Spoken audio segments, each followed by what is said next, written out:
¿Cómo se originó el universo? ¿Cómo surgió nuestro planeta en la inmensidad espacio-temporal del cosmos? ¿Cuál es nuestro origen como especie humana? ¿Tiene nuestra existencia algún propósito? ¿Qué nos depara el futuro? Son algunas interrogantes que, como habitantes de este pequeño punto azul en el universo, nos hemos hecho alguna vez y cuya respuesta trasciende a la eternidad. Fortalezcamos nuestra fe en estos tiempos de incertidumbre, conociendo qué dice la revelación sobre nuestros orígenes y nuestro destino.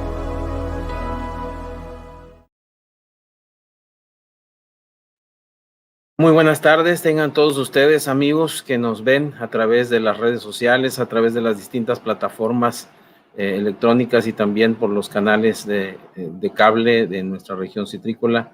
Tengan todos ustedes muy buenas tardes. Les saluda su amigo y hermano, el maestro Ismael Chablé, agradeciéndoles por estar presentes con nosotros en esta hora para escuchar una plática más, una charla más sobre nuestros orígenes, revelaciones. Gracias por acompañarnos, todos los que son de aquí, de la región citrícola, también a nuestra audiencia en todo México, Centroamérica, Sudamérica y en cualquier parte del globo terráqueo donde puedan escucharnos y vernos. Reciban un cordial saludo en este sábado 29 de mayo del 2021. En esta ocasión estamos muy contentos por poder presentar a un conocido por cada uno de nosotros, el doctor Luciano González. Él es el director del Instituto de Investigación en Geociencias de la División Interamericana y también es catedrático de la Universidad de Montemorelos, a quien saludamos muy cariñosamente este sábado de tarde y le agradecemos porque sabemos que el día de hoy ha estado muy ocupado atendiendo algunas otras invitaciones y está con nosotros ahora como ponente de esta charla, de esta plática, está con nosotros y bueno, le agradecemos. Tiene su tiempo, doctor Luciano. Gracias por estar con nosotros. Gracias, Chablé. Gracias por la amable introducción. Y doy la bienvenida también al público que nos escucha. Gracias por acompañarnos.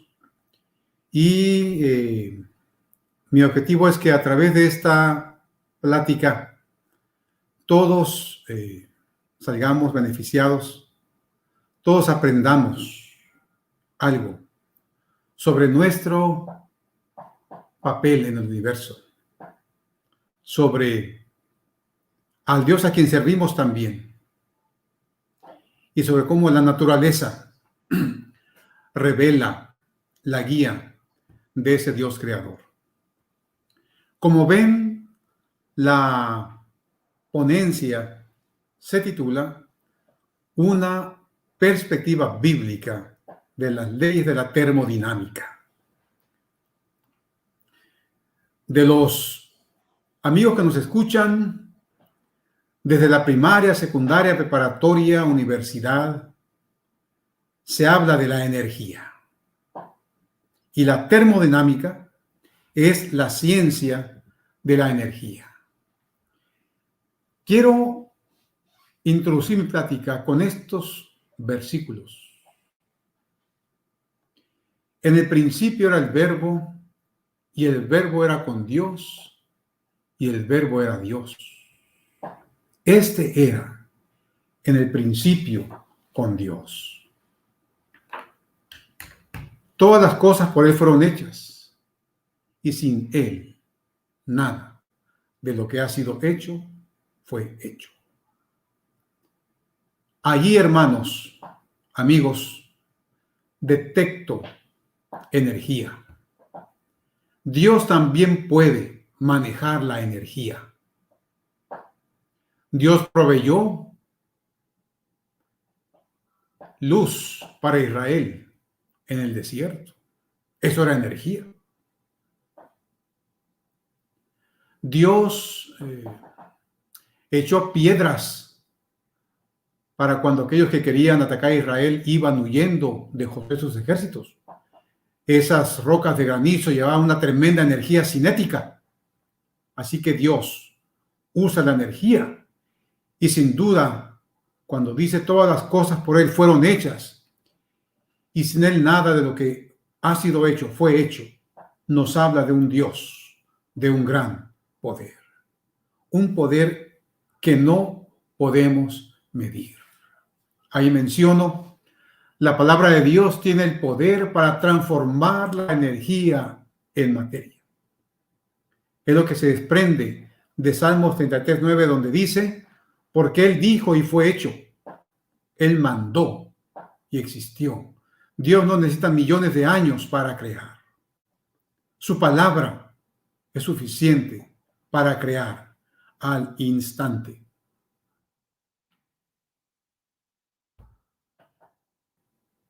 Le mencionaba a un colega por allí que traigo un pequeño tecnicismo. Síganlo con atención para que aprendamos. Esa ecuación famosa, E igual a mc cuadrada. Equivalencia entre energía y masa. Dios tiene el poder de transformar la energía en masa. Y ustedes saben, muchachos de secundaria, preparatoria, maestros que me escuchan, que la masa se mide en kilogramos, ¿verdad? Entonces, traigo aquí un pequeño ejercicio mental. Síganme, por favor. Un pequeño ejercicio mental. La ecuación que inmortalizó a Alberto Einstein es E igual a mc cuadrada. ¿Sí? Despejemos la m de allí. Recuerden que E es energía, m masa y c velocidad de la luz. Entonces, si despejo m, me queda que la masa es igual a E sobre c cuadrada. Vamos a hacer lo que se llama un pequeño análisis dimensional, ¿sí? Para corroborar simplemente que la energía que se mide en julios está formada por Dios en la masa que se mide en kilogramos, ¿sí? Ahí está, miren, los joules se miden en kilogramos por metro cuadrado sobre segundo cuadrado. Y C, como es una velocidad, se mide en metros cuadrados sobre segundos cuadrados. Tenemos entonces que las unidades de M serán, ahí está, dividimos, pues energía, kilogramos, metros cuadrados o segundos cuadrados sobre metros cuadrados, segundos cuadrados, ¿y qué me da? Kilogramos. Masa, kilogramos. Dios tiene ese poder de transformar joules en kilogramos por su palabra. Algo que el hombre hasta ahora pues no ha podido hacer.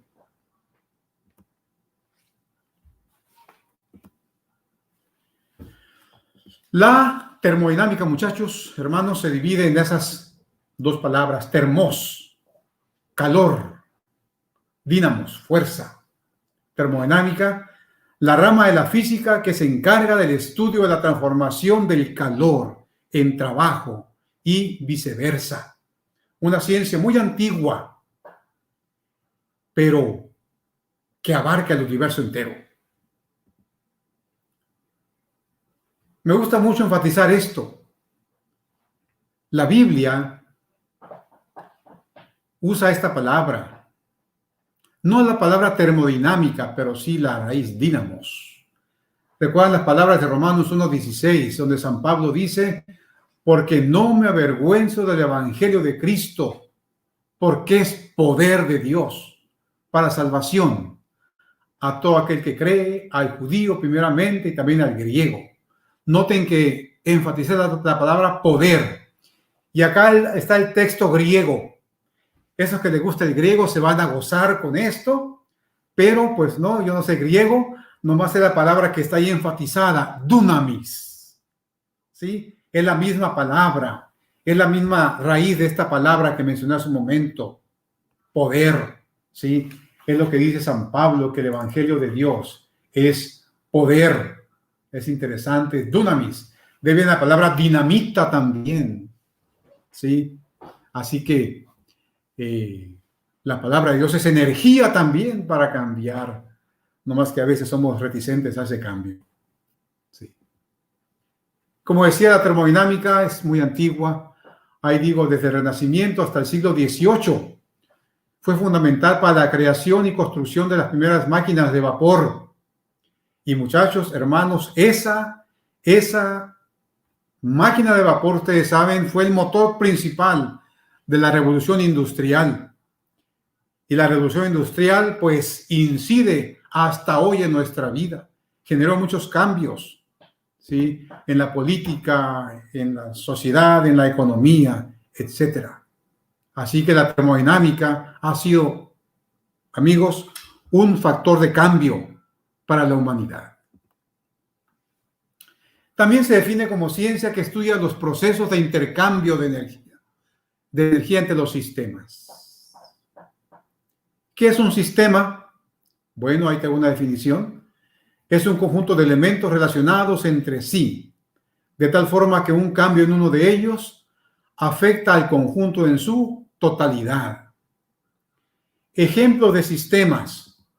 Bueno, ahí está. Ese es un sistema muy simple, puse ahí, aunque quizás eso es muy simple, debe estar entre comillas. Una trampita para ratón. Es un sistema, tiene los componentes. Si tú quitas un componente de ese sistema, ya no vas a ir para cazar al ratón. ¿Sí? Son componentes articulados para un fin. Es un sistema muy simple, pero que también puede analizarse más profundamente. Y tenemos sistemas muy complejos. ¿Sí? Ese sistema que gobierna el vuelo de un avión, pues es muy complejo. Que un avión vuele es un evento altamente improbable. Pero si vuela, es porque los sistemas están perfectamente ajustados. Ojalá que nunca estemos en un avión en el cual comenzamos a ver que el motor de la derecha comienza a tronar. Ojalá que no pase eso, porque sería fatal. Sí, así que un sistema mucho más complejo este. De la multitud de sistemas que manejamos en termodinámica, podemos ubicarlos en tres categorías. Sistemas abiertos, sistemas cerrados y sistemas aislados. Un sistema abierto es aquel que intercambia energía y masa con su ambiente. Una olla que está hirviendo una olla que tiene agua hirviendo es un sistema abierto, siempre que no tenga tapadera. El vapor sale, intercambio de masa, la energía calorífica que despide. Si a esa olla le pones una tapadera, pues va a ser un sistema cerrado, porque el vapor no va a salir y va a despedir energía. Si esa olla la pones en un termo perfecto, en un sistema aislante, pues teóricamente no va a intercambiar ni masa ni energía con el ambiente, será un sistema aislado. Esos son los tres sistemas que manejamos en termodinámica. Y saben, como toda la naturaleza se rige por leyes, la termodinámica también se fundamenta en algunas leyes que vamos a ir analizando. La ley cero, ahí traté de explicarla. Si dos cuerpos A y B están en equilibrio térmico con un tercer cuerpo C, los cuerpos A y B están en equilibrio entre sí. Aquí tengo el dibujo, tengo un cuerpo A, un cuerpo B. Entre ellos están aislados térmicamente, pero ambos están en contacto térmico con el cuerpo C, que mantiene una temperatura. entonces aquí menciono, si la temperatura de A es igual a la temperatura del cuerpo C, y asimismo la temperatura del B es igual a la temperatura del cuerpo C, entonces la temperatura del cuerpo A es igual a la temperatura del cuerpo B. Esto en matemáticas se llama propiedad transitiva de la igualdad, pero bueno, no voy a hablar de matemáticas. Es la ley cero de la termodinámica. ¿Qué importancia, hermanos, amigos, tiene esta ley cero de la termodinámica? Bueno, ahí está. Digo, la temperatura es una función del estado termodinámico de los cuerpos y es una variable fundamental en la naturaleza. Noten, la temperatura es una función del estado termodinámico de los cuerpos y es una variable fundamental en la naturaleza. Díganme si no. Les pregunto, ¿a cuántos de ustedes le han tomado la temperatura en el último mes? Y no meramente porque estés enfermo, sino simplemente porque quieres entrar a la tienda, quieres entrar a la universidad, quieres entrar a la iglesia, quieres entrar a X lugar. Ahí está alguien con un termometrito y órale. Una función muy importante en nuestros días. Y además también por el problema de calentamiento global. ¿Sí? Los grandes esfuerzos, millones de dólares de la humanidad para mantener la temperatura promedio del globo 1.5 grados por abajo de lo normal, por abajo de lo que puede ser problemático. La temperatura es una variable importante en nuestra vida y eso lo destaca la ley cero de la termodinámica. Y les recomiendo, entre comillas, pues mantengamos la temperatura nuestra adecuada, ¿no? Para que nos dejen entrar a todas partes. Esa fue la ley cero. De hecho, la ley cero fue, creo, la última que se descubrió, ¿eh? La primera ley de la termodinámica. Primera ley. La conocemos desde la primaria, los niños se la repiten. La energía no se crea ni se destruye, solo se transforma. Los niños la repiten y los adultos también. Otra forma de expresarla es: la energía total del universo permanece constante. Y eso es un poquito más profundo de analizar. Dios dijo en Génesis 1:1, o la Biblia dice, en el principio creó Dios los cielos y la tierra. Me hace pensar eso, que Dios colocó en el universo que Él creaba la cantidad de materia necesaria para todos los procesos que se desarrollarían en el entorno universal, porque no era solamente la Tierra. Sí. Para comprender el siguiente análisis que voy a hacer, veamos esto primero, ¿no? Dice el enunciado más sencillo que la energía no se crea ni se destruye, solo se transforma, y eso lo vemos nosotros en tiempo de invierno. Cuando uno sale siempre se frota las manos, ¿no? Se frota las manos y ahí estás haciendo tú un gran ejercicio termodinámico. Estás convirtiendo la energía cinética en calor, ¿sí? Por eso, ¿no? Ahí te frotas las manos. Un caso un poquito más interesante es el de una presa que provee finalmente energía eléctrica, ¿no? Para los hogares. Digo, hay conversión de la energía potencial del agua contenida en una presa. La presa, el agua, tiene gran energía potencial.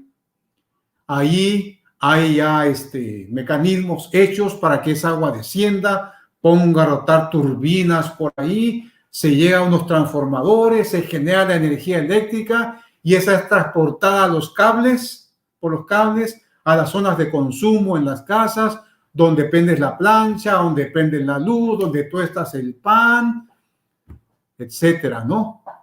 Eso es la transformación de la energía, que es algo que vivimos constantemente, ¿sí? Salimos a correr todos los días, ¿para qué? Para quemar calorías. ¿Y qué son las calorías? Pues son energía que tú quieres quemar para mantener la forma, ¿no? es conversión de energía.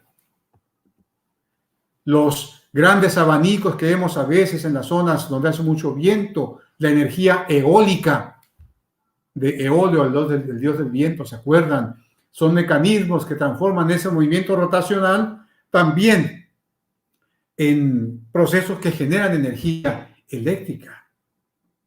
Y un caso por demás interesante es la energía nuclear del Sol, que es nuestra fuente de energía. Dios puso el Sol a la distancia necesaria para que recibiera la Tierra la cantidad de energía correcta para que los procesos vitales se desarrollaran. Ahí informamos, cada segundo en el Sol se transforman 640 millones de toneladas de hidrógeno en 636 millones de toneladas de helio. Es decir, que el Sol genera por segundo el equivalente a 760,000 veces la producción energética anual a nivel mundial. El Sol, como he dicho varias veces, muere para que tengamos energía y de hecho, al final de la presentación va a morir, van a ver. Sí, es algo que estamos viviendo nosotros. Esto es un tecnicismo que traigo, no lo voy a explicar en profundidad, simplemente es como dos núcleos de deuterio y tritio se juntan para formar el helio, ¿no?, que se genera en la combustión nuclear. Es la reacción nuclear que genera la energía nuclear en el Sol. Pero eso lo voy a pasar pronto. ¿Ok? Y aquí va, muchachos, hermanos. Pareciera que Dios hace una referencia o que la Biblia hace una referencia a que cuando Dios creó el universo, lo creó completo, incluyendo la dosis de energía. Noten cómo Génesis 2, 1 al 3 enfatiza mucho. Acabados los cielos y la tierra, y acabó Dios en el día séptimo la obra que hizo, toda la obra que hizo y luego toda la obra que había hecho, dando a entender que Dios puso todo el universo, incluyendo la energía. Hebreos, un versículo muy teológico, muy profundo, concluye diciendo: aunque las obras suyas estaban acabadas desde la fundación del mundo, Dios puso la energía necesaria para que el universo funcionara. Vamos con la famosa segunda ley de la termodinámica, conocida también como esa palabra que causa terror en muchos, la entropía. Se llama ley de la entropía, que quiere decir evolución o transformación. Noten lo que dice. En un sistema cerrado, eso de cerrado lo hubiera puesto entre comillas, luego voy a explicar por qué. Dice, en un sistema cerrado, la materia y la energía siempre tienden a cambiar de un estado complejo y ordenado a un estado más simple y desordenado. La palabra entropía que defino aquí, de hecho voy a dar varias definiciones para todos los gustos, ¿sí?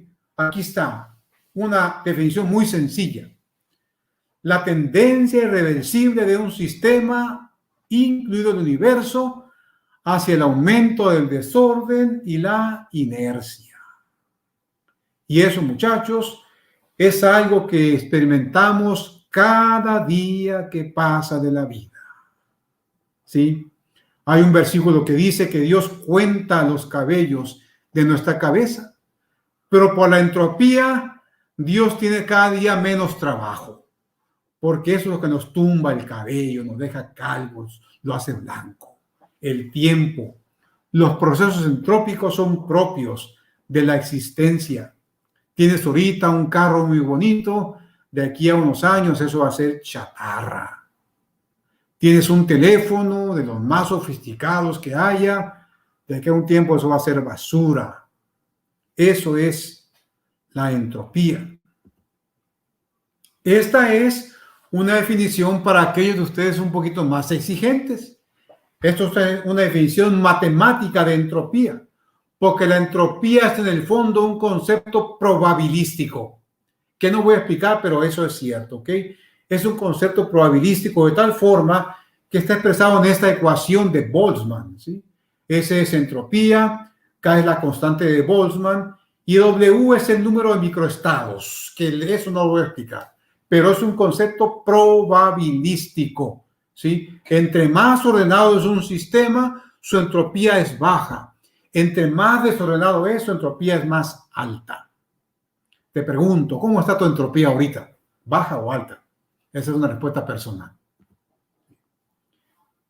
Hermanos, la entropía establece la flecha del tiempo. El tiempo fluye en la dirección en que la entropía aumenta. Hablamos nosotros del pasado, el presente y el futuro. Y la única referencia que tenemos para medir el tiempo, hermanos, son los sucesos. Ayer yo estaba en tal parte, ahora estoy aquí, mañana voy a estar en tal lugar. Ayer estaba en primaria, ahora en secundaria, luego en preparatoria. Algunos dirán, ayer tenía una novia, ahora tengo otra y quizá mañana tengo otra, no sé, ¿no? Pero eso te da la entropía. La entropía te da el referente, te da la flecha del tiempo. El tiempo fluye en la dirección en la que la entropía aumenta. Hermanos, la entropía siempre aumenta, o cuando menos se queda igual, pero nunca disminuye. Quizás eso genere preguntas que contestaremos después. Aquí digo, pasado, presente y futuro, generando los procesos irreversibles. Procesos irreversibles. Los procesos irreversibles no toman reversa espontáneamente. ¿Sí? Aquí tenemos un ejemplo de un proceso irreversible. El agua cae por la cascada, pero es imposible que espontáneamente el agua suba. Quizá lo puedas lograr si tienes una bomba suficientemente grande y potente para devolver el agua, pero espontáneamente eso nunca va a pasar. Eso es un proceso irreversible. ¿Qué otro proceso irreversible? Bueno, tienes aquí un vaso con agua y échale una sustancia que se diluya. Sí. La sustancia se diluye en el agua espontáneamente. Pero es imposible que espontáneamente eso se separe otra vez en el solvente y el soluto, diríamos, hablando químicamente, ¿no? O en el tanque que puse ahí, el agua que estaba por ahí, ¿no? Es imposible que espontáneamente ocurra el proceso contrario. Esos son procesos irreversibles. Y saben, muchachos, hermanos, la mayoría de los procesos en la naturaleza son irreversibles. Sí. Vamos a esperar que pase otra vez, que se diluya bien el tanque. Sí. Un proceso irreversible.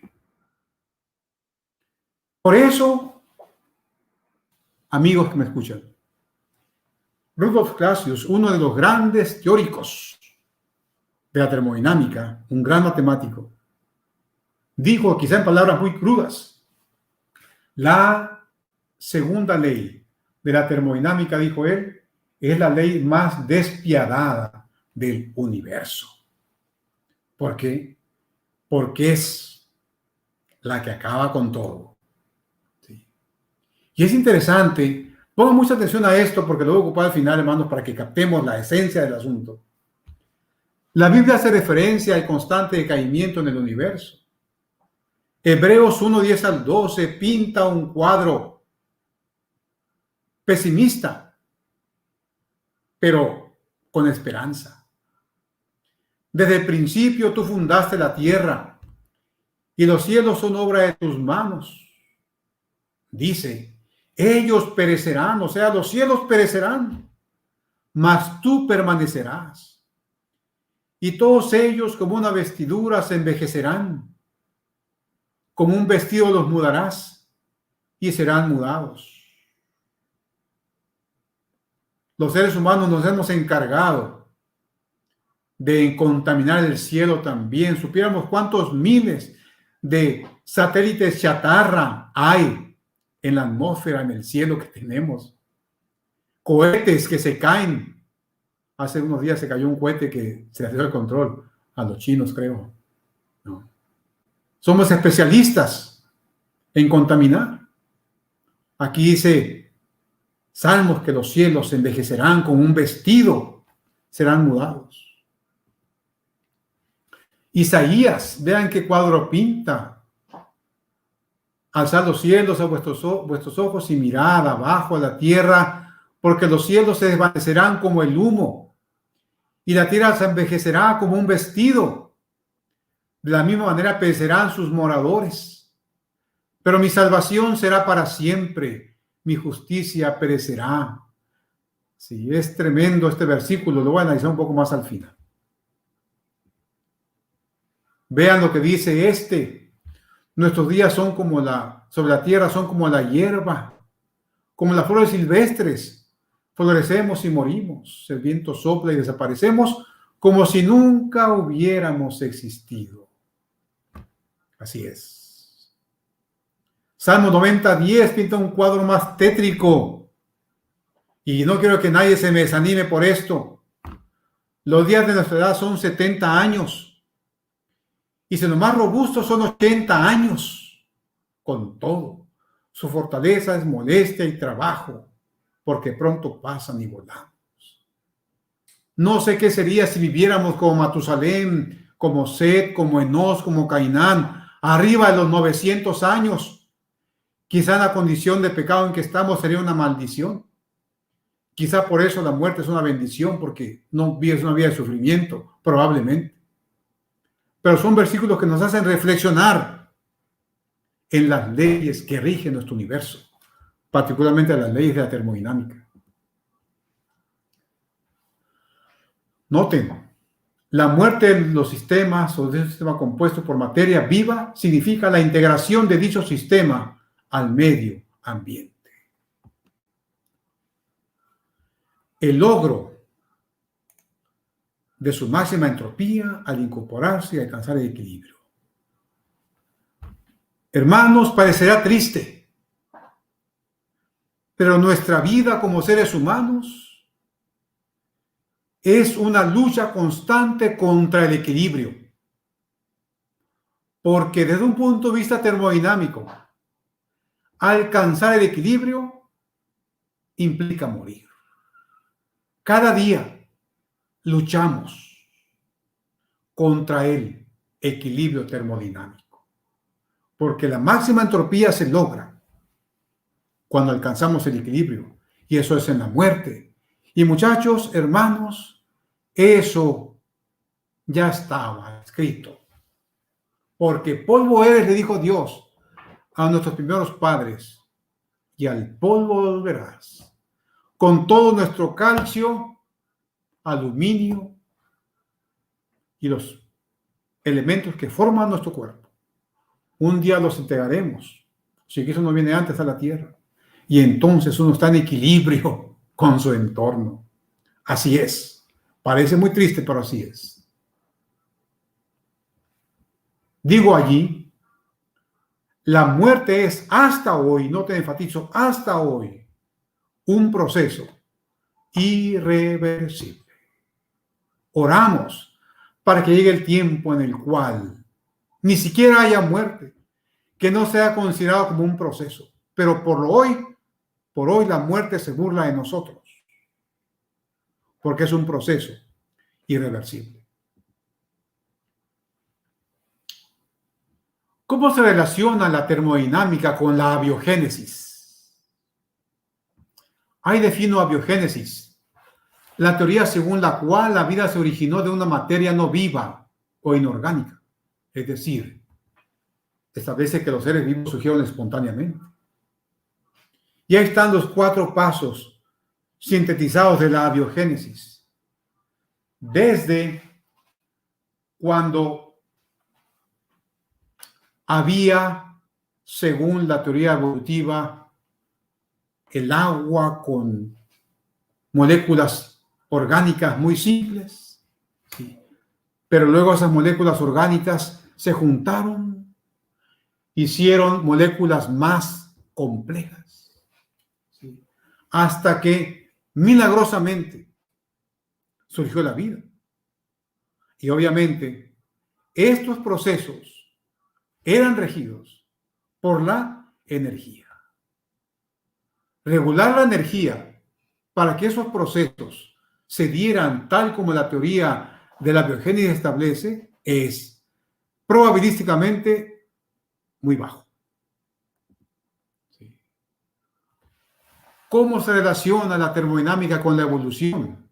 Bueno, ahí hago referencia a uno de los grandes teóricos de la teoría evolutiva, Julian Huxley, gran defensor del evolucionismo.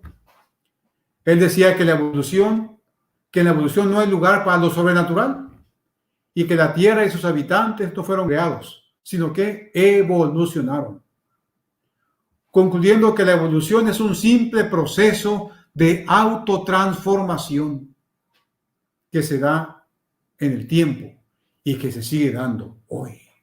Entonces, el proceso evolutivo se puede entender como una serie de transformaciones que conducen al perfeccionamiento y que requieren energía. Es decir, la energía fue determinante en el surgimiento gradual,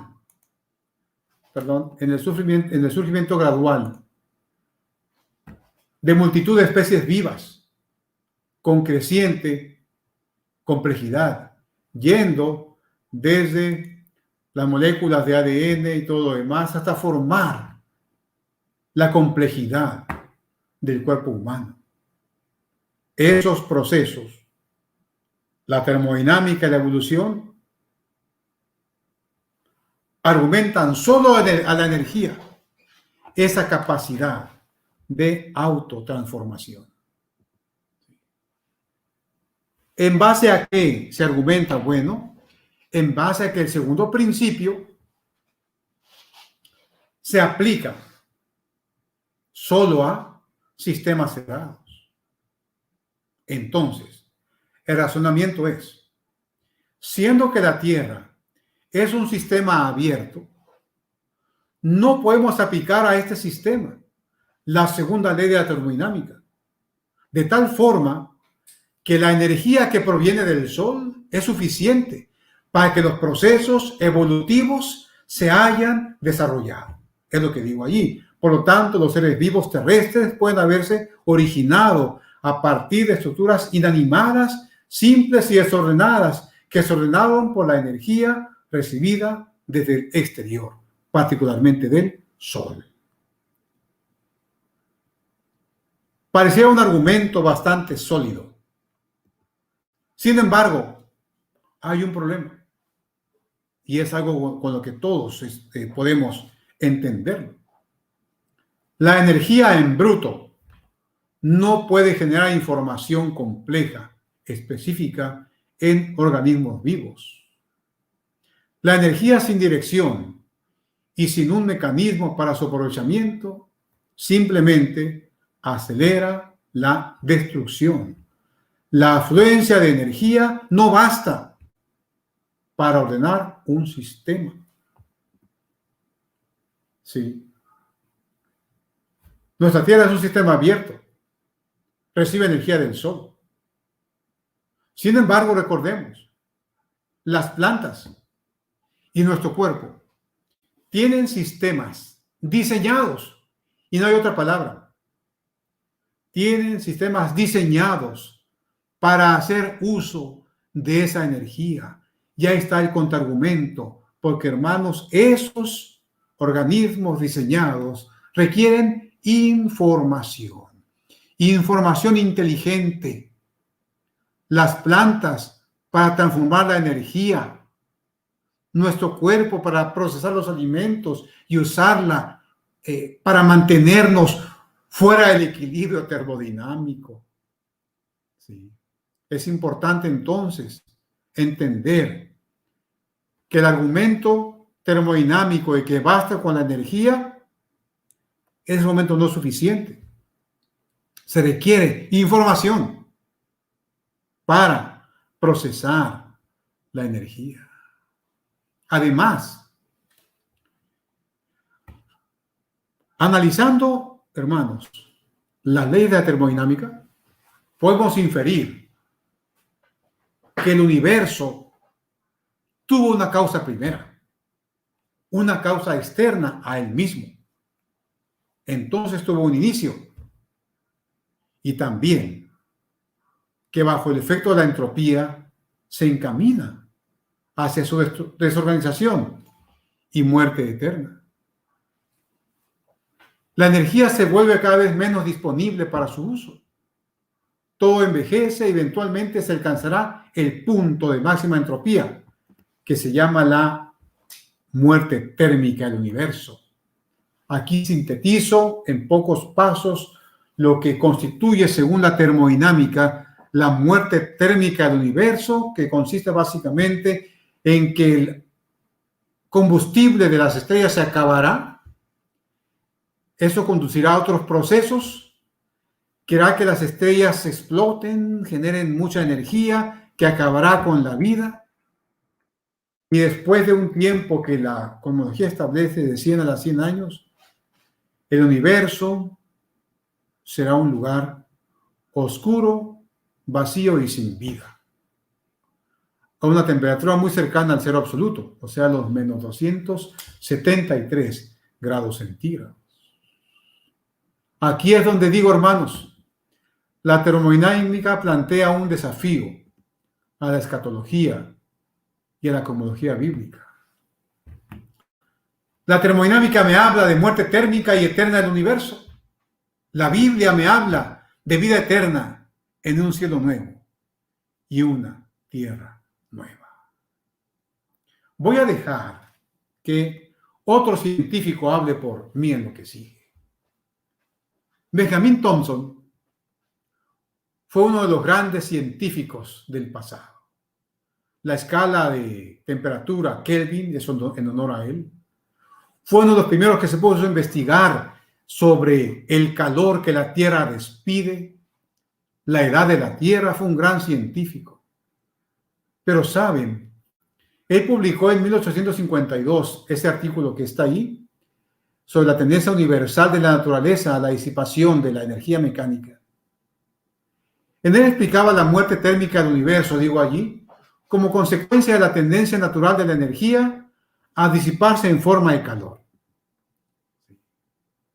Saben, esta persona que escribió este paper, Paul Valero, dice de ese paper, dice él, mientras Thomson escribía ese artículo, él estaba escribiendo una profecía bíblica con la autoridad de una fórmula matemática. Thomson no era adventista, pero leía la Biblia. Y a juicio de Paul Valero, un filósofo científico, en ese artículo, Thomson escribía una profecía bíblica con la autoridad de una fórmula matemática. Dice, la segunda ley de la termodinámica se convertía así en una confirmación física de una verdad moral. Noten lo que está enseguida, es muy interesante. Dice, Thomson veía en la muerte térmica del universo una confirmación científica de la visión decadente de la Tierra expuesta en Isaías 51:6. Fue el que vi hace un momento. Thomson veía en ese versículo, como digo ahí, una confirmación científica de la visión decadente de la Tierra expuesta en el Antiguo Testamento. Pero también veía, dice, la solución al problema en el que el mundo está viviendo, en el que el universo vive. Vean, dice, alzad a los cielos vuestros ojos y mirad abajo a la tierra. Primero dice, porque los cielos se desvanecerán como el humo, y la tierra se envejecerá como un vestido. De la misma manera perecerán todos sus moradores. Eso para Thomson era pura entropía, una entropía que lleva al universo a la muerte eterna. Pero decía Thomson, ¿saben qué? No olviden la última parte, donde dice, pero mi salvación será para siempre. Mi justicia no perecerá. Decía Thomson, después de esos procesos que hacen envejecer el universo, que nos hacen envejecer y morir víctimas de la enfermedad, de la edad, del tiempo, al final, decía Thomson, Dios ofrece, mi salvación será para siempre, mi justicia no perecerá. Para este científico, la primera y segunda ley de la termodinámica caracterizaban precisamente el contraste que aparecía en este pasaje bíblico que anunciaba el fin de la tierra y la desaparición de los cielos, pero a la vez la eternidad de la salvación. Y hermanos, esas son palabras. Esas palabras de Isaías se corroboran en Apocalipsis, cuando Dios dijo, yo hago todas las cosas nuevas. Y garantiza, estas palabras son fieles y verdaderas. Hermanos, la entropía nos envuelve, es cierto. Y de hecho no vi la cuarta ley. La cuarta ley es la que dice que es imposible alcanzar el cero absoluto. Pero bueno, la entropía es una ciencia que nos da una percepción de la naturaleza. Sin embargo, nosotros podemos aspirar a un cuadro más positivo del cuadro que pinta. Pero mientras estamos en la tierra somos sujetos a esa ley de la entropía. Quiera Dios que luchemos por estar en ese lugar del futuro donde la entropía será historia. Esa es la presentación, Charles.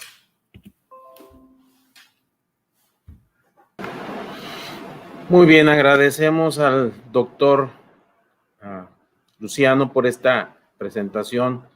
Estábamos absortos viendo y tratando de entender los conceptos que se vertieron en esta presentación.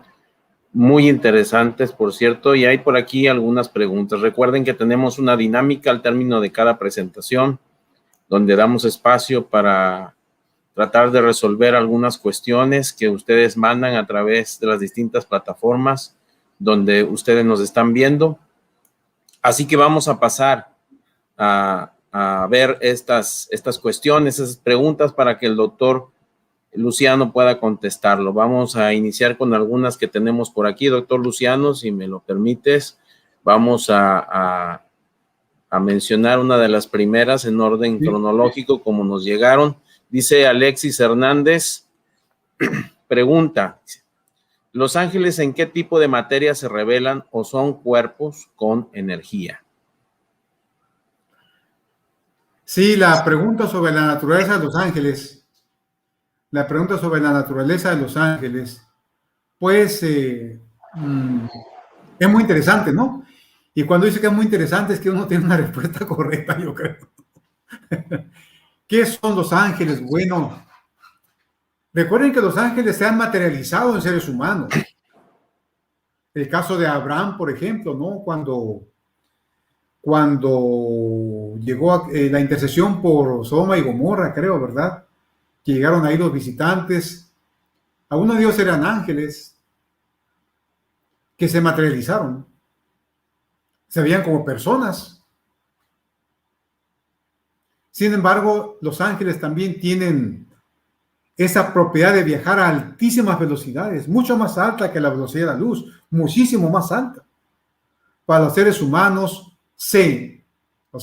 300,000 kilómetros por segundo es la velocidad más alta con la que estamos asociados y que no la alcanzamos. Pero los ángeles se pueden desplazar a velocidades mucho más altas. Así que Decir que un ángel está hecho de hidrógeno, carbono, nitrógeno como nosotros, pues no sé hasta qué punto sea correcto, que se pueden materializar. En eso sí es cierto, porque ellos lo han hecho. El mismo Jesús se materializó, se encarnó, se hizo carne como nosotros. Jesús, los huesos de Jesús eran como los huesos de nosotros. Y creo que no estoy diciendo una blasfemia, ¿no? Era un ser humano, pero era divino también, ¿sí? Entonces, para ser concreto, ¿qué tipo de materia forma los ángeles? Quizá pueda responder, bueno, es la materia que ellos quieren adoptar. Pero, siendo más sincero, no sé exactamente cómo están hechos los ángeles. Muchas gracias, doctor. Sin embargo, está claro en la ecuación que usted mostró que es posible, ¿no? La conversión de energía en materia, y más si, como menciona usted, la velocidad que ellos o estos seres manejan son superiores totalmente a la velocidad de la luz, pues existe la posibilidad, digamos, desde el punto de vista humano matemático, esa transformación. Lo más importante es que son seres que están a nuestro lado, y entender que utilizan todo estos conceptos en un nivel que nosotros no conocemos, pero que están ahí y que son enviados por Dios, como lo hizo con su profeta Daniel, recordemos cuando estaba orando. Pues muchas gracias por la contestación. Dice él, creo que es el pastor Jorge Tzul, el resultado de la entropía es avanzar hacia el desorden y la degeneración. ¿Es así? Pregunta. Sí. Hay quienes se oponen a esa concepción de la entropía, porque como mencioné hace un momento, la entropía es un concepto matemático que tiene que ver con probabilidad. Sin embargo, un efecto visible de la entropía es el desgaste de todos los sistemas. Todos los sistemas tienden al desorden. Como dije en un principio, pues es nuestra referencia temporal. Vete de un espejo o vete una fotografía como eras 20 años antes. Compáralo con lo que ves hoy en el espejo. Ese es el antes y el después. Que la entropía te demarca. Entonces, Pastor Zul, sí, ese es un resultado de la entropía. El desgaste, ¿no? Perfecto. Muchas gracias por la respuesta. También nos pregunta Elizabeth Lara, entropía es deterioro de todo, se puede decir que es resultado del pecado. Es un poquito como la pregunta anterior del pastor Zul. Sí, sin embargo, esa pregunta también es muy interesante, ¿no? Fíjense bien, y vamos a pensar todos, ¿eh? Vamos a pensar todos. Entropía es desgaste. Entonces, en base a esa pregunta, yo reflexiono. ¿Comenzó a haber desgaste después del pecado? ¿O ya había desgaste antes del pecado? Bueno, mi reflexión es la siguiente. Por lo menos, el relato de Génesis menciona que había 4 ríos en el Edén, ¿verdad? El Hiddekel, el Pisón, el Gihón y el Éufrates, creo, ¿no? 4 ríos. ¿Qué hacen los ríos? ¿Qué causan los ríos? Los ríos se erosionan. Los ríos causan erosión. Y la erosión es desgaste. Cuando tú caminas descalzo o con un par de zapatos, tú causas desgaste, causas fricción. Y de hecho la fricción es una fuerza de la cual está presente en muchos procesos. La fricción produce calor. Adán y Eva caminaban por el huerto del Edén. Producían fricción. Había calor. Si hay fricción, hay desgaste. Entonces, hay mucha discusión. La pregunta es muy interesante porque hay mucha discusión en torno a eso. Lo que, en mi humilde opinión, lo que hizo el pecado fue acelerar los procesos entrópicos. Y lo que va a hacer Dios cuando venga, poner un stop a los procesos de entropía. Hace un momento, por ejemplo, mencionaba que la muerte es un evento irreversible. Y es cierto. Pero debo añadir ahora, es irreversible siempre y cuando Dios no entre en escena. Recuerden la viuda de Naín. Era el único hijo. Había muerto. La procesión iba a enterrarlo. Pero pasó Jesús. Y Jesús dijo, ¿sabes qué? Entropía, conmigo no vas a poder. Yo voy a hacer que la muerte sea un proceso reversible. Es irreversible humanamente, pero para mí no. Y Dios le habló al joven y salió con vida. Es un proceso irreversible, siempre y cuando Dios no intervenga. Muy bien, doctor. Muy bien, doctor. Voy a leer una pregunta que está muy a tono con las anteriores. Dice Óscar Alejandro Esteban, ¿podría decirse que la entropía es una consecuencia del pecado? ¿Seguirán existiendo procesos entrópicos cuando el pecado no exista o se comportarán de manera diferente, de forma diferente? Déjala leer. ¿Podría decirse que la entropía es una consecuencia del pecado? Bueno, y creo que ahí respondí la primera parte, ¿verdad? Luego, ¿seguirán existiendo procesos entrópicos cuando el pecado no exista? ¿O se comportarán de forma diferente? Creo que hay un versículo que dice que en la nueva tierra plantaremos viñas y comeremos de fruto de ellas, ¿verdad?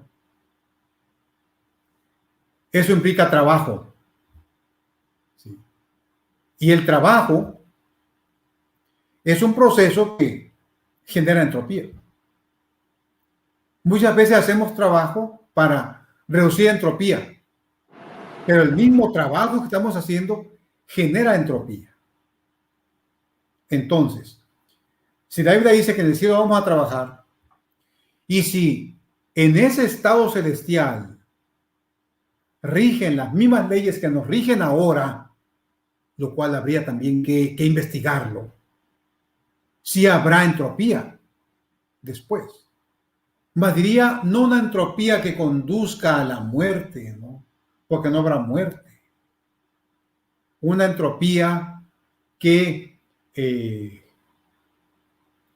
nos haga estar en tono con el entorno en que estemos. Y con esta respuesta quiero invitar a los oyentes a que capten la profundidad de lo que es la termodinámica. ¿Sí? Entonces, para ser concreto en la respuesta, creo que sí habrá procesos entrópicos. ¿Sí? El trabajo genera entropía, genera calor, genera fricción. Pero creo que eso será en un entorno diferente. Muchas gracias, doctor, por esta pregunta.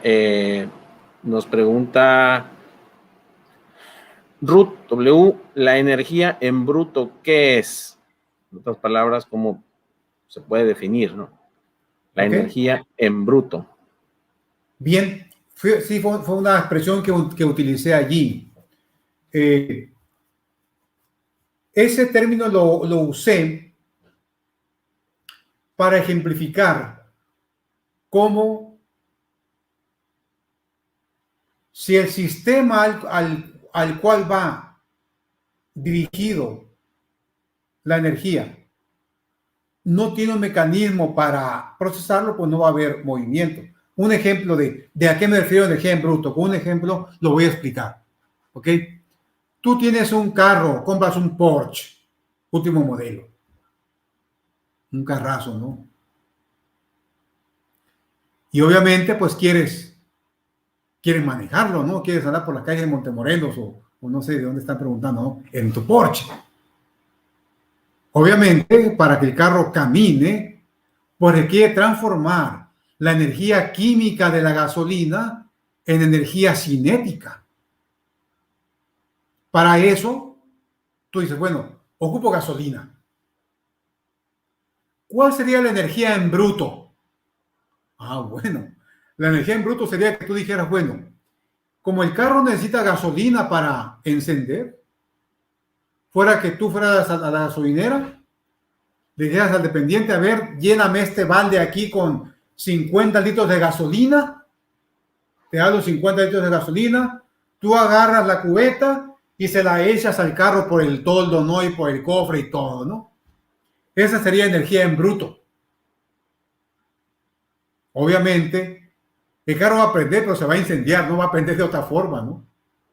Si tú quieres que el carro prenda y cumpla su función, tienes que utilizar, pues, los mecanismos que fueron diseñados para que el carro transforme la energía química de la gasolina en energía cinética que lo ponga en movimiento. Entonces vas con el dependiente, abre el dependiente el conducto del tanque, le echa gasolina, tú le pones gasolina y ya, sea en el tanque, prendes y ya andas por las calles caminando, ¿no? A eso me refiero con energía en bruto, ¿sí? Que la energía debe ser canalizada inteligentemente para lograr un propósito. A eso me refiero con energía en bruto. Muchas gracias, doctor. Vamos a escoger algunas preguntas porque el tiempo se nos está viniendo encima. Pregunta el maestro Adolfo Montalvo, que por cierto tendrá la siguiente plática de qué es el neodarwinismo el próximo sábado. Así que los invitamos para que lo podamos escuchar el próximo sábado 5 de junio, qué es el neodarwinismo. El maestro Adolfo Montalvo pregunta, doctor, entonces la teoría darwiniana de la evolución biológica iría en contra de la segunda ley de la termodinámica, ¿cierto?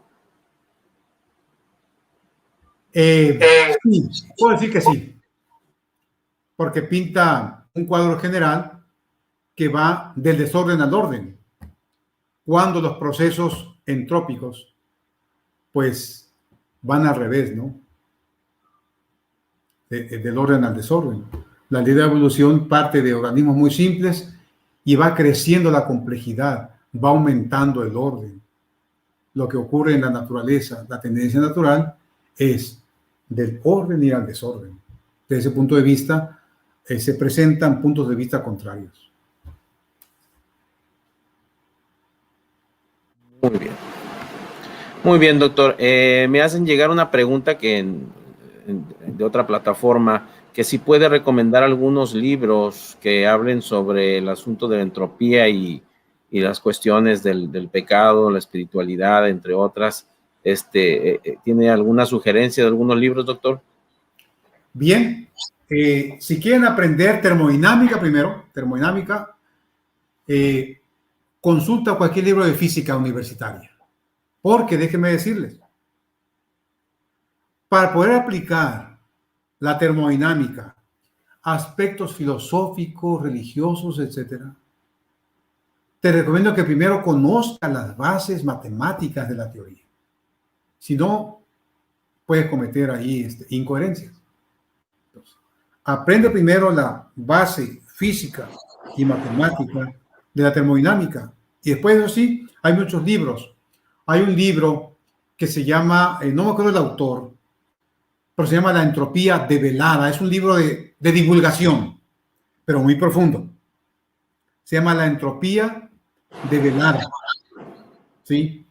Si alguien se interesa más en eso con sinceridad, puede hablar a mi correo y yo le puedo proporcionar muchos papers recientes y otros que hablan bastante sobre estos aspectos religiosos, científicos, religiosos, sobre la entropía, que es un tema de mucha actualidad.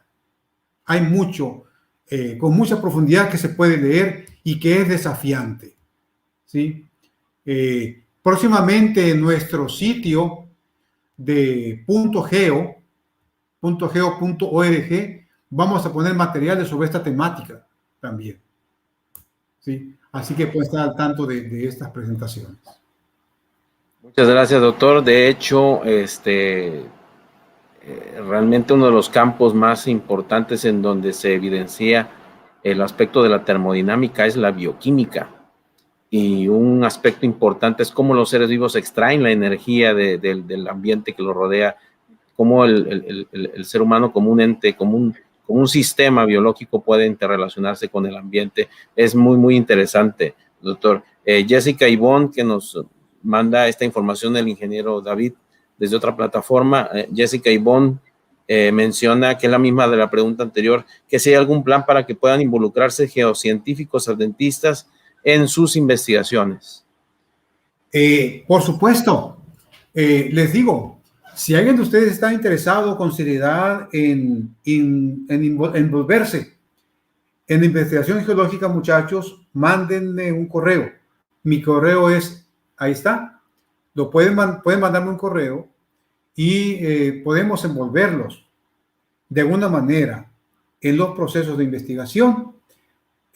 Próximamente, en el mes de julio, mi plan es salir a hacer una investigación a la Sierra Madre Occidental, ¿sí? Estamos en un proyecto de investigación de toda la cordillera americana que va desde Alaska hasta Argentina. Hemos recolectado muestras en varias partes para investigar los procesos de magmatismo en esa zona que nos dan luz sobre el proceso de enfriamiento terrestre, sobre el proceso del diluvio de la Biblia. Es un proceso muy ambicioso que tenemos y podemos envolver a aquellos que quieran, ¿sí? Si alguien quiere hacer una maestría, un doctorado en ciencias, la iglesia está proveyendo actualmente bastante recursos para hacerlo.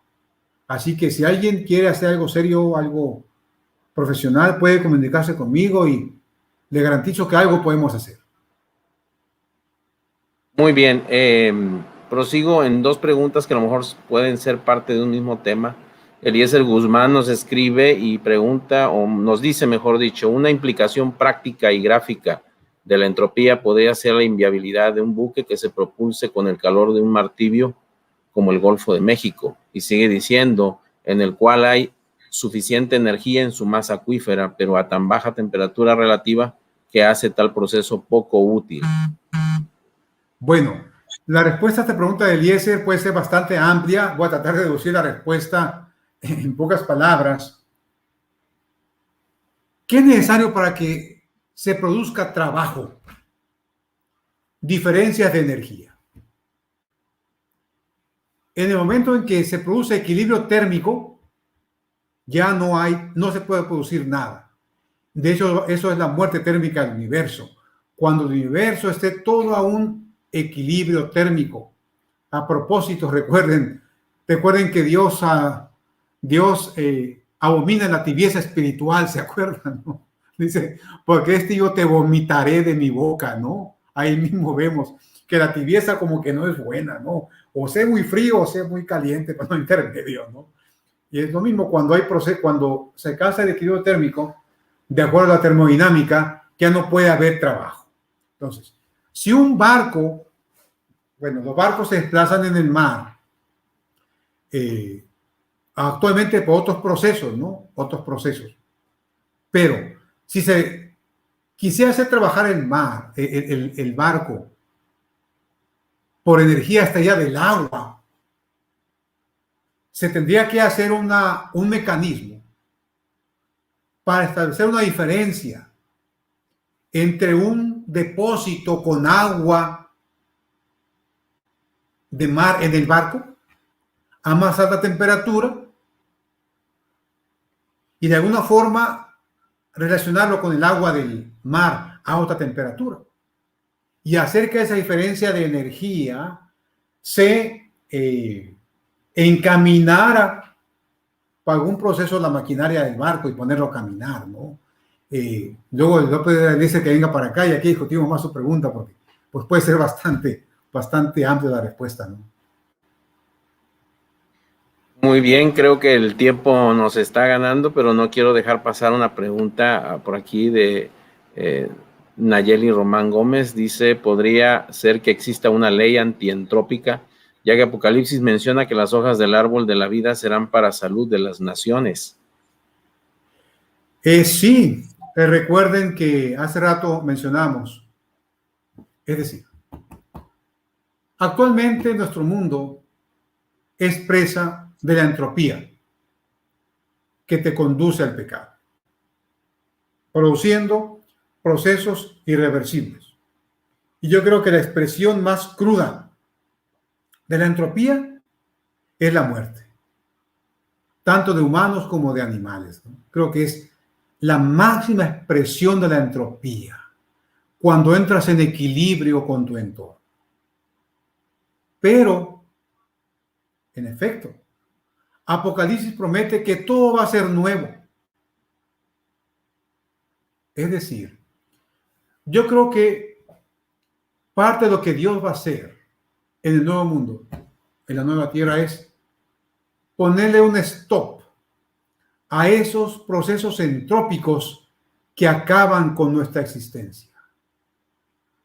Desde ese punto de vista, cuando Apocalipsis menciona que las hojas del árbol de la vida serán para salud de las naciones, ¿sí? Y ahí se puede traducir como para salvación de las naciones. Yo creía que en parte pinta ese cuadro, ¿sí? Que viviremos un día en la tierra, donde la muerte y la tristeza y todo lo demás serán historia.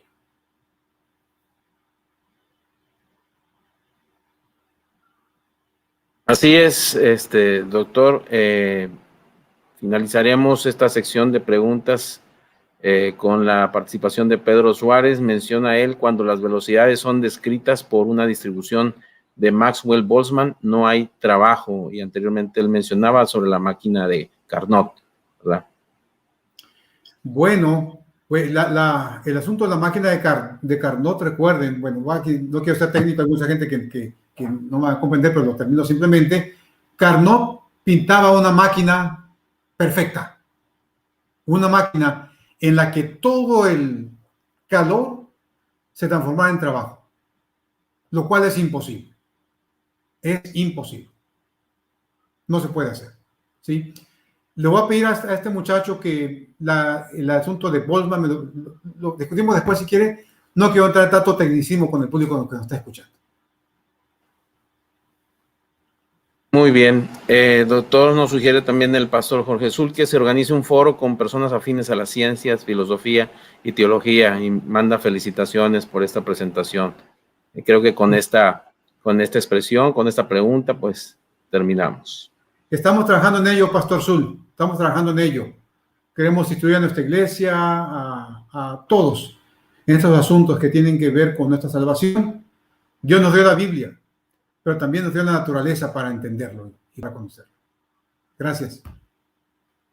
Gracias a usted, doctor. Realmente le agradecemos a todos los que participaron a través de sus preguntas. Ahí están presentándose los distintos saludos que nos han llegado desde varias partes de nuestra República Mexicana y también de otros países por este interesante tema. Doctor, ya hemos mencionado que tendremos una siguiente charla, una siguiente plática el próximo sábado, que estará a cargo del maestro Adolfo Montalvo. Así que los invitamos para que nos sintonicen a través de las distintas plataformas, a través de nuestras redes sociales, del canal de UMTV por YouTube y también de los canales locales de los distintos sistemas de televisión por cable. Muchas gracias por habernos visto. Muchas gracias, doctor, por el tiempo que nos dedicó para esta charla. Los animamos para que nos acompañen el próximo sábado. Que tengan una bendecida tarde. Bendiciones para todos. Gracias al público. Hasta luego.